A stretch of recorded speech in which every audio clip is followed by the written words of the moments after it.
In 1966, Ford built a car with the sole purpose of humiliating a company that had just insulted Henry Ford II to his face. That's not marketing language, that's the actual origin story, confirmed by executives who were in the room.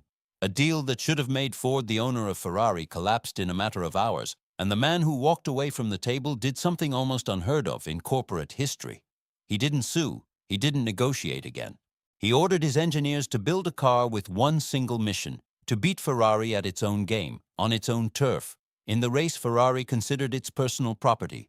Why would one of the largest corporations in America pour tens of millions of dollars into a race car instead of simply walking away from a failed negotiation? Why did the first version of that car fail so badly that Ford's own engineers called it an embarrassment? And why does the driver who arguably did more than anyone to make that revenge story real still not appear as the official winner in the record books?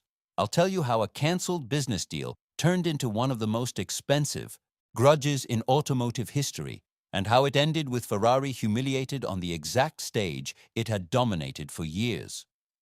The story starts not with a race car, but with a boardroom failure in early 1963. Ferrari, brilliant on the track but chronically short on cash, was quietly looking for a buyer. Ford, flush with post-war money and eager to inject some racing glamour into its image, saw an opportunity. Negotiations dragged on for months. Lawyers on both sides drafted contracts. At one point, the deal looked essentially done. Ford would take over Ferrari's road car business and bankroll its racing program, while Enzo Ferrari kept control of the part he actually cared about, the racing team itself.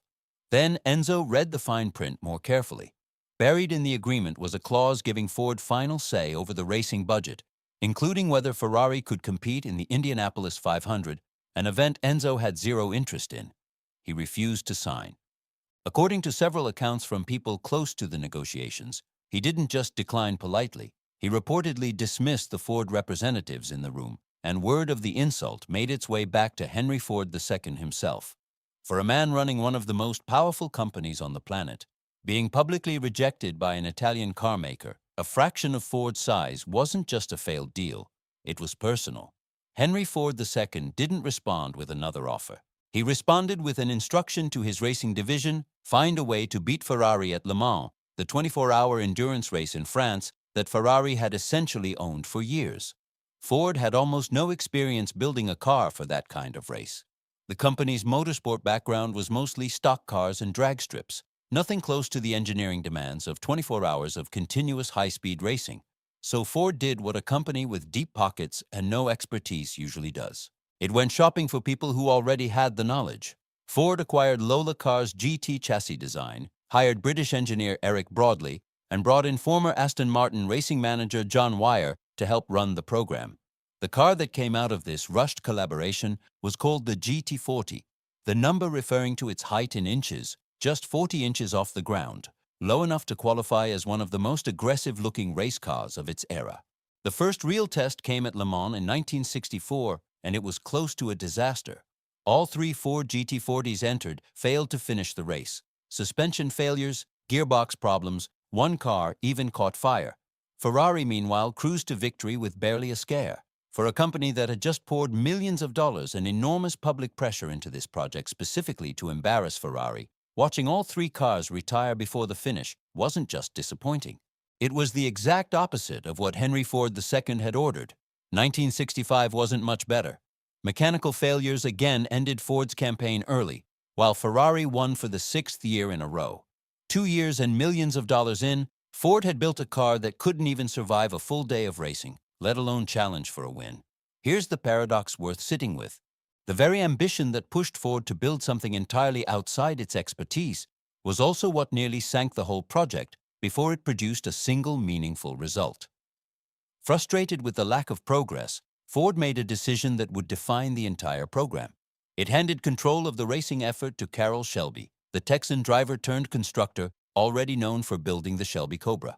Shelby brought in his own team, including a British-born driver named Ken Miles, a meticulous, obsessive test driver who reportedly spent more hours refining the GT40's handling and reliability than almost anyone else involved in the program.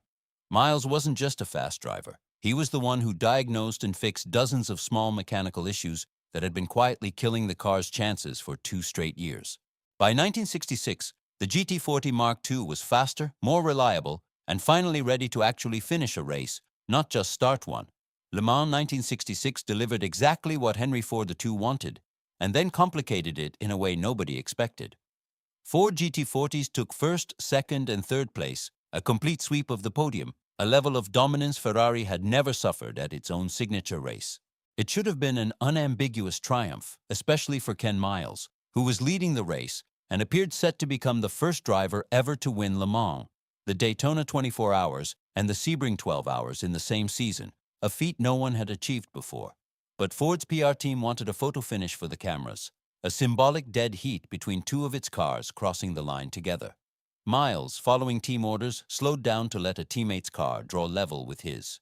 Because of how the race's distance-based scoring worked, that decision technically handed first place to the other car, not Miles. He crossed the line essentially tied for first and lost on a technicality created by his own team's marketing instincts. Miles never won a Le Mans race outright, despite arguably doing more than any single person to make Ford's revenge against Ferrari possible. He died in a testing accident the following year, before he ever got another shot at the win the record books still don't credit him for. Ford didn't stop at one victory. The GT40 went on to win Le Mans again in 1967, 1968, and 1969, 4 consecutive years, effectively ending Ferrari's stranglehold on the race and cementing Ford's revenge as something far bigger than a single embarrassing afternoon for Enzo Ferrari. The company that had walked away from a failed acquisition ended up doing more damage to Ferrari's reputation through 4 years of race wins than it likely ever would have by simply owning the brand outright. Let's go back to where this all started. A boardroom in 1963 where a wounded ego turned into a corporate mandate. Henry Ford II never got to own Ferrari. What he got instead was arguably more satisfying and certainly more public. 4 straight years of beating Ferrari at the one race it cared about more than any other, using a car built specifically, explicitly, to settle the score. There's something almost uncomfortable about how effective raw personal offense turned out to be as a business strategy here. Ford didn't build the GT40 because market research said endurance racing would move car sales. It built it because one man's ego demanded a very specific, very public form of payback, and that motivation turned out to be strong enough to fund years of expensive failure before it finally worked. If you enjoyed this story, subscribe. There's more to come.